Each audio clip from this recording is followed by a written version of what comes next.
Hey guys, welcome to my channel. So it is 9:40. Tonight is my last night in this apartment. So I just wanted to make a video about clinical research, my experience with clinical research, how I got started. Actually, I'm going to make two videos. This is going to be how I got started and tips on how you can get started. And I'm going to be making another video on things I wish I knew about clinical research before I got started.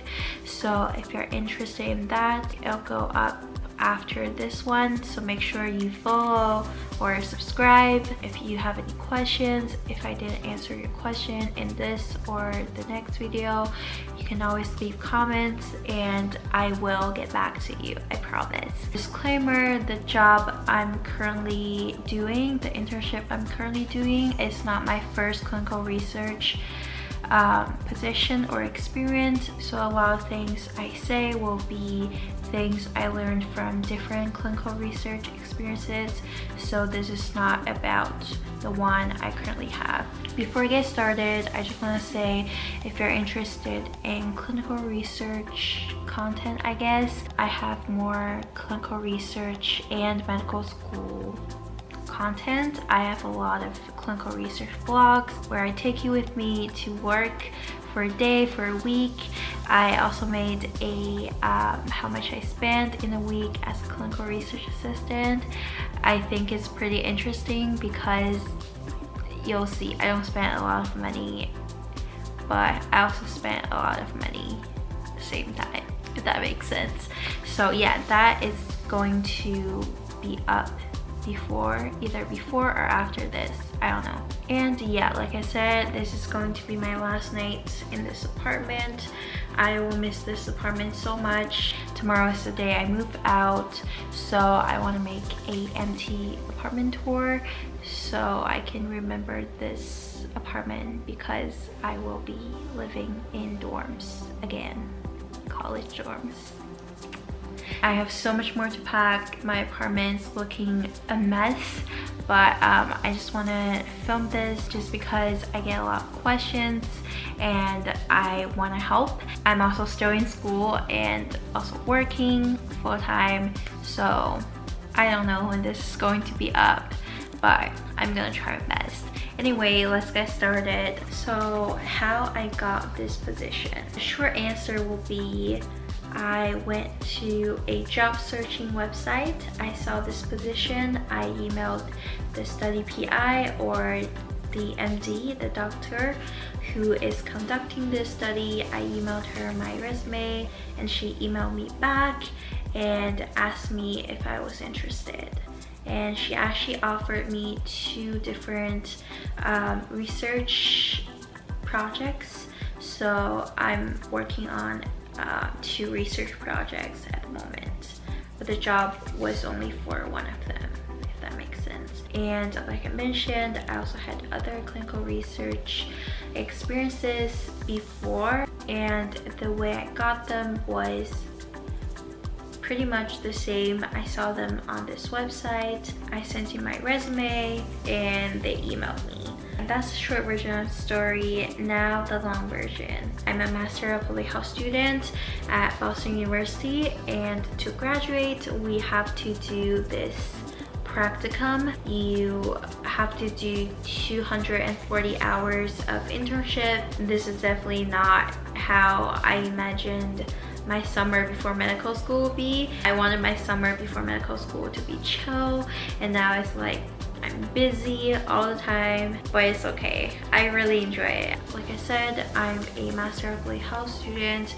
but I only really had 1 year. And so I couldn't do it the first semester.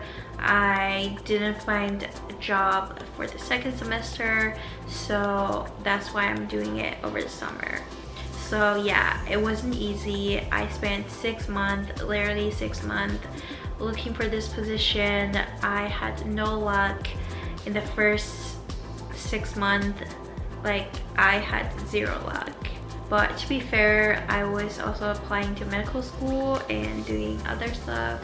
So huge mistake I made was I literally applied to every single job on this website that I can use for my graduation requirement. I'm so glad I didn't get any of those positions, because for a lot of those positions I'm just so obviously not a fit for them, and that's probably why I didn't get any job.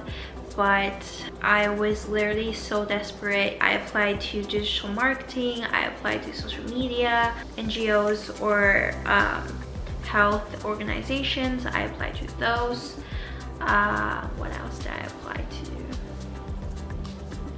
I applied to a lot of different things. I actually talked to our School of Public Health practicum advisor. I was like, I'm going to medical school, so I'm hoping to find a more clinical position. It was like, that's not how it works. A lot of times public health is more human. That's what I always say. So it's really hard to find public health positions that are also clinical, if that makes sense. So yeah, I didn't really expect to find a clinical position or an experience that would be relevant in the medical field that I'm interested in. Yeah, I haven't mentioned this. The website I used is Handshake. I don't know about other schools, but my school actually encourages students to use Handshake to find jobs. I use this website in undergrad, and I also use this in graduate school. I really like it. There are definitely not as many positions as, say, LinkedIn or other job searching websites, but I really like it because there are a lot of internship positions or more short-term positions. So I think it's pretty good for like college students if you want to do a part-time or like a summer position. I don't know if your school would have it, but that's what I use to find all of my clinical research positions. So yeah, I would recommend. Again, it's called Handshake, like handshake. Why did I just do that? I'm so sorry, but yeah, that's the website we use. And then, like I mentioned, I applied to every single job. I submitted so many cover letters, and I went to so many resume review appointments just because I was also applying to medical school, so I want to make sure my resume was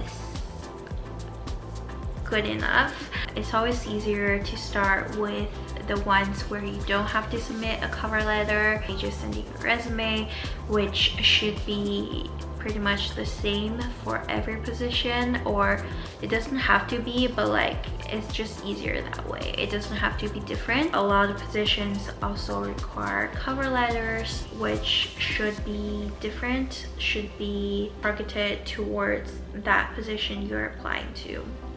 So yeah, I applied to a lot of positions. I had to write so many cover letters. By the end of it, I had like a template for myself, and I just changed the experiences or my qualities to better fit the job description for that position, if that makes sense. I saw the position I'm currently doing on that website, Handshake.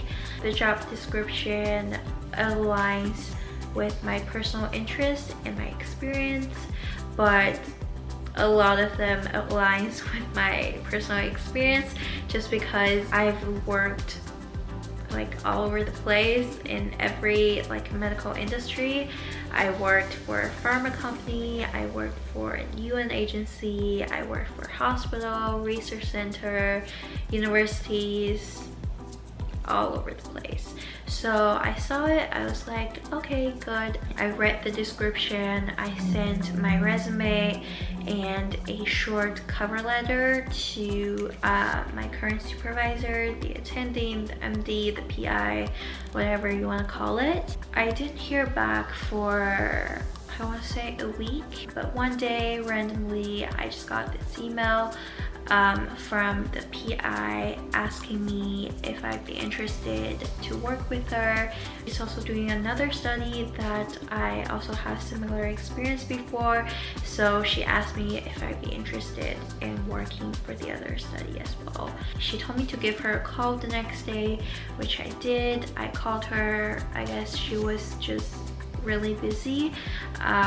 She didn't pick up. I left her a voicemail, I remember, and she actually called me a few days after that. We just kind of talked about my past experiences, my interests in medicine and public health, and she offered me the position. Now I just want to give you some tips if you want to get started in clinical research. So first, obviously you have to look for these opportunities. Like I said, I use Handshake. I don't know if your school has anything similar, but if not, you can try Handshake and see if there's any opportunities in your area. And if your school has a medical school or a teaching hospital, you can also try just directly emailing professors or physicians if you see them on your school website. If your school has like a research page, usually there are names of physicians, the projects they're currently doing. You can directly email them. It's a long shot, but I've done that before. If you try, who knows, maybe it'll work. You can try job searching websites.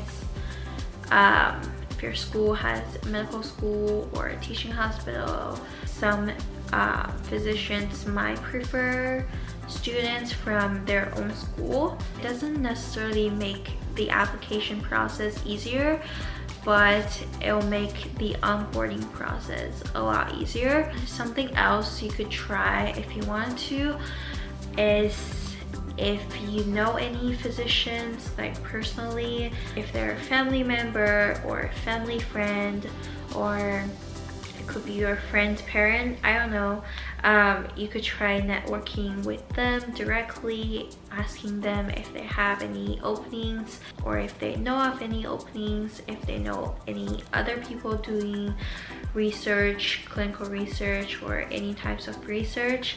You could try directly networking with them and securing a job or an internship.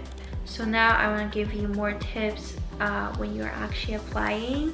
First tip is don't make the mistake I made. Don't apply to every single job you see. Apply only to the positions you're actually interested in. Imagine yourself doing the tasks on the job description. If you think you'll be miserable, don't apply to those jobs. Don't even waste your time. Spend your time applying to the quality jobs that you see yourself working in, and the ones where you have similar experiences before. That's going to help you so much. I also filmed a career advice or job searching advice video, but I never edited it. But one of the main things I talked about in the other video was that a lot of times they only spend an average of, I think it was 6 seconds looking at your resume. They see so many resumes, they only spend a certain amount of time on each looking for the keywords. So you want to make sure you have a similar experience, because then they'll see that you are a good fit for their position and that you can handle the tasks assigned to you. Don't waste time applying to too many jobs. Only apply to those that you're interested in and have similar experience before. Like I said, resume should be pretty much the same. For public health, resume is usually 1 page.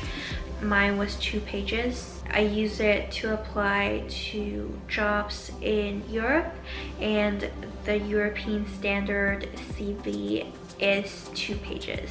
So mine was 2 pages. I think in the US the more standard is just 1 page. But if you're applying to medical school or if you're in the medical field, a lot of times your resume will also be 2 pages. So it really just depends. I would say don't have more than 2 pages. You don't want to waste their time. They're not going to want to waste their time looking at your 3 pages, 10 pages resume. I've seen like 10 pages resume before. Oh, by the way, when I worked for this organization, I used to do like HR work. I saw a lot of resumes in English and in French. Those super long resumes really just didn't stand out. And make sure your resume is good and make sure it's organized. Make sure you are using the right words. I spent a lot of time on my resume. I can also do a resume video if you're interested. I don't know, I always say like I have this and that video idea, and if you're interested in, just let me know, I can make them, but no one ever says anything, so I don't know if I should or should not make those. So yeah, please let me know if you'd be interested in seeing how you can improve your resume, how you can edit it, how to make it more professional. Let me know.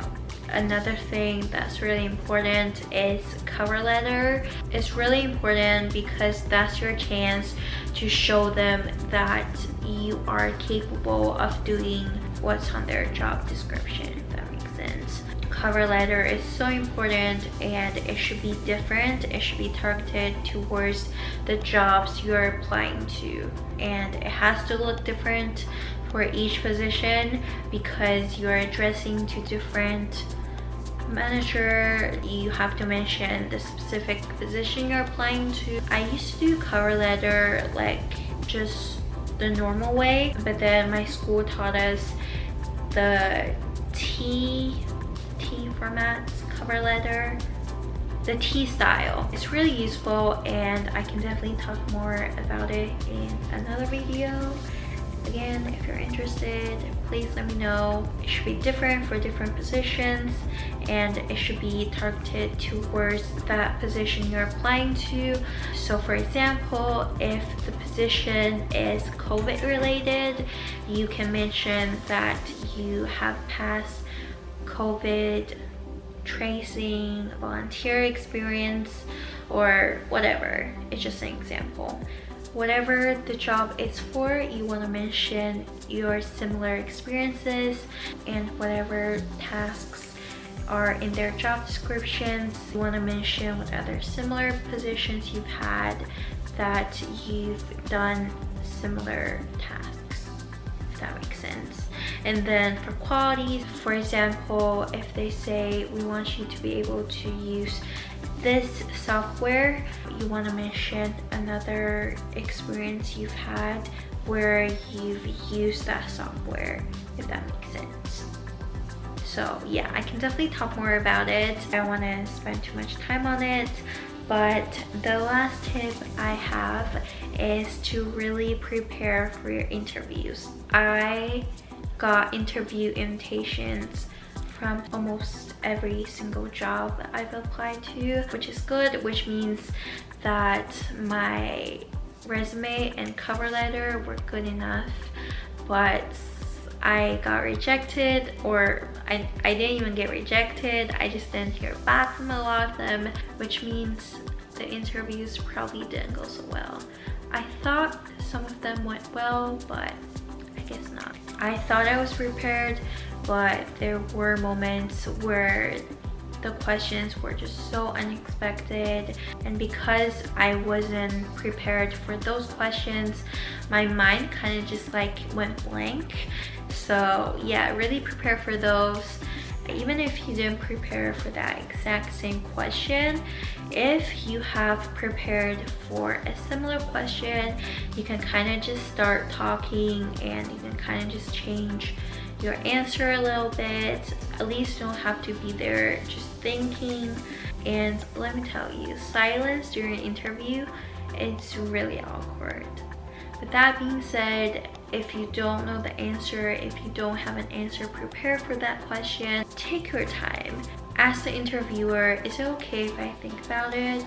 And they will say yes, most likely. It is going to be a little bit awkward, but it's better than just saying random stuff. I've made that mistake, and even though I couldn't really see it on their face, but I just knew I really screwed it up. So if you don't know the answer, take your time, think about it, make sure your answer is organized, make sure whatever you say actually answers their question. That's like something I do when I don't take time to think about it. When I just start talking, I say random stuff that are completely like unrelated to the question, and that's just not good. Please don't do that. Please don't make the mistake I made.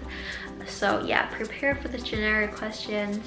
I spent a lot of time like preparing my self-introduction, I guess, like my background, my story. And even though it's super important to be prepared to talk about yourself, to talk about your past experiences, whatever is said on your resume, it's also important to prepare for the more generic questions.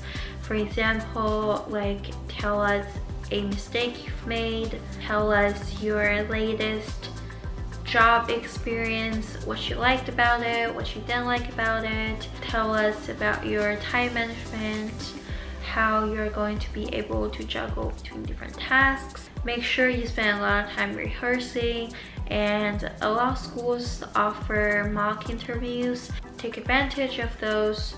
Go to your school mock interviews, talk to someone, practice your interview skills.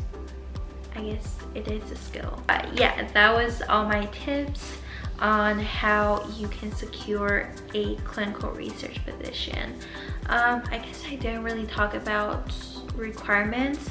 There are not a lot of requirements. You don't have to be going to a certain school, or you don't need to be certified. There are a few trainings that you need to have done. I think this is for all clinical research positions. You need to have CE training, you need to have HIPAA, good clinical practice, and research, like human research training, depending on the kind of research you're doing. Because you're not actually doing like any medical procedures, you don't need any medical training. Usually they want people with some sort of college education or master education. So yeah, if you're a high schooler, I'm not sure this is going to work out for you. If you're a college student, if you're pre-med, it's a really good experience to have on your resume.